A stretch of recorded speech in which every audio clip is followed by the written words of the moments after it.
Hello and welcome to Chinaza TV. This channel is about lifestyle enhancement. And today's topic is about having a fulfilled day. Tips on how to go about having a fulfilled day. Have you ever wondered why some people at the end of the day feel unfulfilled? They feel dissatisfied. They feel unhappy with what they have achieved for the day. They think, oh, I would have done better. I would have done this. I would have achieved more. I would have done this first. I would have attended to this. This would have been better. This way would have been better. This comes up especially when you did not plan your day. We'll be going on tips on how to plan the day in order to have a fulfilled day. The first thing to do to have a fulfilled day is to write down your tasks. Each day comes with tasks, with responsibilities that you personally plan to carry out or that comes up as a task schedule at work. Now, you have to write those tasks down. Writing them down, after you must have written down your tasks, this is the time to carefully arrange them in order of priority. Arrange those tasks in order of preference. Arrange those tasks according to the ones that matter to you most, according to the ones that needs to be carried out most, according to the ones that are so necessary, and then the others can come below. After you must have written down your tasks in order of priority, the next thing to do is to carefully pair your tasks accordingly. By pairing them accordingly, I mean pairing them together according to the ones that can be carried out at the same time.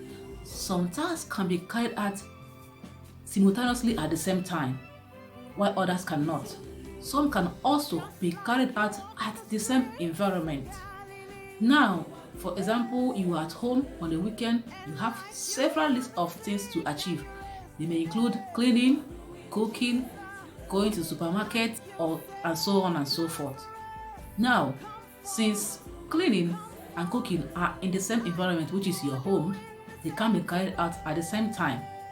This can be easily possible, especially when you are boiling or baking. These types of cooking do not require your attention fully, and thereby they can be done with other things. Therefore, you can be cooking and cleaning the house at the same time. You may also must have wanted to go to salon or go to supermarket, and if they fall in the same environment, as soon as you step out, you can achieve both at the same time.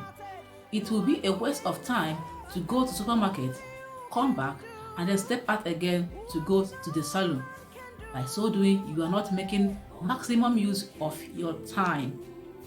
After you must have paired your task accordingly, the next step to take is to try setting a time limit for each day. Now, you may not really achieve those tasks according to the time you have set, but it is necessary that you set a time limit for each goal, for each task, as this will help you minimize procrastination. Oh, maybe I can do it later. It doesn't really matter. Later I can achieve it. I still have time. There's still time on my side. When you have a time limit, it will also help you to cut out all manner of interruptions. Working with time set for that task and maximizing your time for the day. After you must have set time for each task, learn to start your task early. Setting time doesn't give you the option to say, since I have this number of space of time, I can just start anytime. Start those tasks early, bearing in mind that unplanned occurrences can come up, unplanned events can come up. These are tasks or events that come up in a day that you did not necessarily plan for. They may not be emergency, they may be little things around, especially if you are at home on a weekend. After you must have done all this, set out little time to review your day, to see if you're carrying out those tasks effectively, to see if you're carrying out those tasks the way they should be, to see if you're going according to the way you have planned it. Remember to sip a liquid once in a while, as this will help you boost up your energy. You may say, oh, this is for non-working.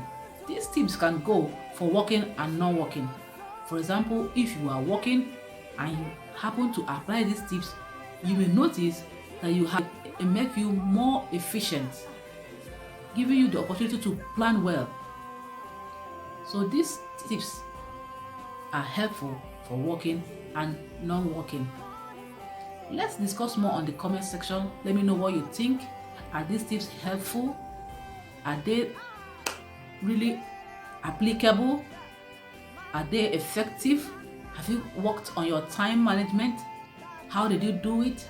Share on the comment section. Let's discuss more. Now, do you think this time management affects more the women or the men? Are women better off in planning their time or their day? Are men better off in planning their time or in their day?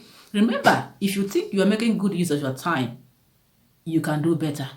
And if you think you're making better use of your time, you can do best. You can be the best you can. You can achieve the best you can in a day. You can make your day amazing. You can make your day fulfilled. You can have that day that you always wish for, achieving all that you want efficiently and effectively.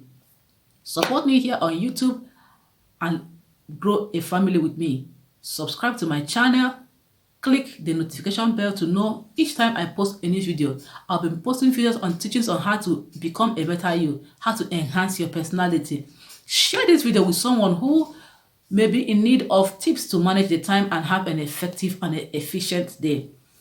Thank you, and I see you in my next video. Bye.